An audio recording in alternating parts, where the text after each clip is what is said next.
நிறைய பேர் forex trading miss understand பண்றாங்க. எல்லாரும் நினைக்கிறாங்க அது ஸ்கேம், ரொம்ப காம்ப்ளிகேட்டட், ரொம்ப ரிஸ்கி. ஆனா உண்மையில அது இல்ல. அதை பத்தி சொல்றதுக்காக தான் இந்த வீடியோ. உண்மை என்னன்னா, நீங்க உங்க லைஃப்ல ஃபாரெக்ஸ் ட்ரேடிங் ஏற்கனவே பண்ணிருப்பீங்க. ஒரு எக்ஸாம்பிள் வச்சு ஒரு பிகினருக்கு கூட அண்டர்ஸ்டாண்ட் பண்ற மாதிரி சொல்ல போறேன். ஹே, திஸ் இஸ் ஆனந்த்ராஜன் எஃப்எக்ஸ், ஒரு lead QA engineer turn full time trader. நீங்க ட்ரேடிங்க்கு புதுசா, இந்த வீடியோ உங்களுக்கு ஃபாரெக்ஸ் ட்ரேடிங் என்னன்னா கரெக்டா சொல்லும். என்ன ட்ரேடிங் நடக்குது, அந்த சார்ட்டுக்கு பின்னாடி என்ன நடக்குது, எல்லாமே உங்களுக்கு தெரிய வரும். ஒரு ரியல் லைஃப் எக்ஸாம்பிள் எடுத்துப்போம். நீங்க இப்போ துபாய்க்கு போறீங்க. துபாய்க்கு போறதுக்கு முன்னாடி 10,000 ரூபாய் நீங்க கன்வெர்ட் பண்ணி 400 திரமா எடுத்துட்டு போறீங்க. அங்க போயிட்டு செலவே பண்ணல, கிரெடிட் கார்டு யூஸ் பண்ணிட்டு திருப்பி அந்த 400 திரம் இந்தியாவுக்கு கொண்டு வந்துட்டீங்க ஒரு 10 நாள் கேப்ல. அந்த டைம்ல திரமோட வேல்யூ இன்க்ரீஸ் ஆயிருச்சு. இப்போ நீங்க அந்த 400 ரூபாய் கொடுக்கும்போது உங்களுக்கு 11,000 ரூபாய் திருப்பி கிடைக்குது. அந்த 1000 ரூபாய் உங்க ப்ராஃபிட். ஆர் நீங்க அந்த 10 நாள் ஹோல்ட் பண்ணோட வேல்யூ. அதுதான் ஃபாரெக்ஸ் ட்ரேடிங். ஒரு கரன்சி வாங்கி விற்கும் போது உங்களுக்கு ப்ராஃபிட்டோ லாஸோ உண்டாகும் போது அதுதான் ஃபாரெக்ஸ் ட்ரேடிங். இது வந்து உங்க ஏர்போர்ட்ல ஆஃப்லைன்ல நடந்தனால ஒரு 10 நாள் டைம் எடுத்துச்சு, டிலே ஆச்சு, கொஞ்சம் கன்வர்ஷன் ரேட் இருந்துச்சு. ஆனா இது ஆன்லைன்ல பண்ணும்போது எல்லா ஃபாஸ்ட், இன்ஸ்டன்ட், எஃபர்ட்லெஸ். அந்த சார்ட் பார்த்து அனலைஸ் பண்றது தான் நம்ம வேலை. சார்ட் பார்த்து அனலைஸ் பண்றது அந்த ட்ரேடரோட ரியல்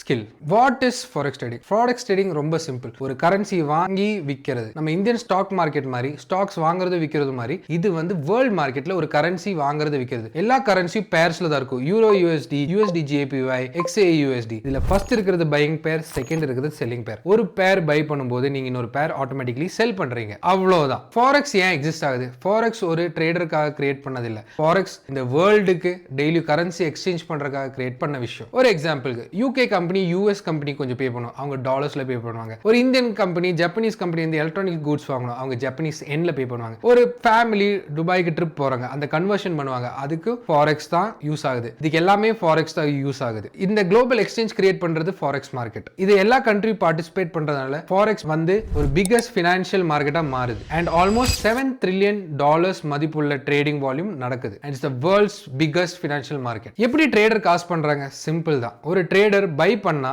ஒரு சின்ன லோ லெவல் பிரைஸ்ல பை பண்ணிட்டு ஒரு ஹை லெவல் ரீச் ஆகும்போது செல் பண்ணும்போது அவங்க ப்ராஃபிட் பண்ணுவாங்க. அதே மாதிரி ஒரு ஹை லெவல் பிரைஸ்ல பை பண்ணிட்டு ஒரு லோ லெவல் பிரைஸ் செல் பண்ணும்போது அவங்க ப்ராஃபிட் பண்ணுவாங்க. அவ்வளோ சிம்பிள் தான். இதே மாதிரி லாஸும் பண்ண முடியும். இது வந்து லிட்டரலி நீங்க ஏர்போர்ட்ல பண்ண விஷயம் தான். ஒரு கரன்சி வாங்கிட்டு கொஞ்ச நாள் கழிச்சு கரன்சி விற்கிறீங்க. ஆனா இங்க நீங்க எவ்வளவு நாள் ஹோல்ட் பண்ணுவோம், எந்த டைம்ல ஹோல்ட் பண்றோம், எல்லாமே உங்க அனாலிசிஸ் பார்த்து நீங்க டிசைட் பண்ண முடியும். நீங்க ஒரு அசட்டோ ஒரு ப்ராடக்ட்டோ வாங்கல, நீங்க கரன்சி பேர் வாங்கி பண்ணி ஹோல்ட் பண்றீங்க ஆன்லைன்ல. அதை நீங்க எப்ப வேணா உங்களால விற்க முடியும். ஏன் பிகினர் ஃபெயில் ஆகுறாங்க பாப்போமா? மோஸ்ட் பிகினர்ஸ் ஃபெயில் ஆகுறது ஃபாரெக்ஸ் வந்து கொஞ்சம் டிஃபிகல்ட்டா இருக்கிறனால இல்ல. பிகினருக்கு வந்து ஒழுங்கா அவங்க எஜுகேட்டடா இல்லாம இருக்காங்க. ஃபாரெக்ஸ் பத்தி அவங்க ரொம்ப கிரீடியா இருக்காங்க. ரொம்ப ரிச் ஆகலாம், டக்குன்னு ரிச் ஆகலாம் நினைச்சு வராங்க. அவங்க டிசிப்ளின்டா இருக்க மாட்டேங்கிறாங்க. அவங்க ட்ரேட் பண்ணும்போது பெரிய லாட் சைஸ் யூஸ் பண்ணி நிறைய காசு தேவையில்லாம உள்ள போட்டு ரிஸ்க் தேவையில்லாத டைம்ல எடுத்து இதனால தான் நிறைய பேர் லூஸ் பண்றாங்க. ஆனா ப்ரொஃபஷனல் எப்படி காசு பண்றாங்க? அவங்க கரெக்டா ரிஸ்க் மேனேஜ்மெண்ட் ஃபாலோ பண்றாங்க. அவங்க சைக்காலஜி கரெக்டா இருக்கும். அவங்க கேபிட்டலை அவங்க நல்லா பாதுகாப்பாங்க. இதனால தான் ப்ரொஃபஷனல் ட்ரேடர்ஸ் காசு பண்றாங்க. இப்போ பிகினர் எப்படி ஸ்டார்ட் பண்ணலாம்? பேசிக்ஸ் நல்லா கத்துக்கணும், ஒழுங்கா ரிஸ்க் மேனேஜ்மெண்ட் கத்துக்கணும், ஒரு நல்ல ஸ்ட்ராட்டஜி கத்துக்கணும், ஒரு நல்ல சைக்காலஜி டெவலப் பண்ணணும். இது வந்து ரொம்ப முக்கியமான விஷயங்கள். ஆனா நிறைய பேர் ரஷ் பண்றாங்க. Trading is a slow and steady process. உங்களுக்கு ஏர்போர்ட் கரன்சி எக்ஸ்சேஞ்ச் பத்தி ஒரு எக்ஸாம்பிள் புரிஞ்சிச்சுனா உங்களுக்கு ஃபாரெக்ஸ் பத்தி ஈஸியா புரிஞ்சிருக்கும். மத்ததெல்லாம் risk management, discipline and a good strategy. Forex ரொம்ப சிம்பிள். நீங்க ரைட் வே லேர்ன் பண்ணும்போது. அண்ட் என்ன நம்புங்க,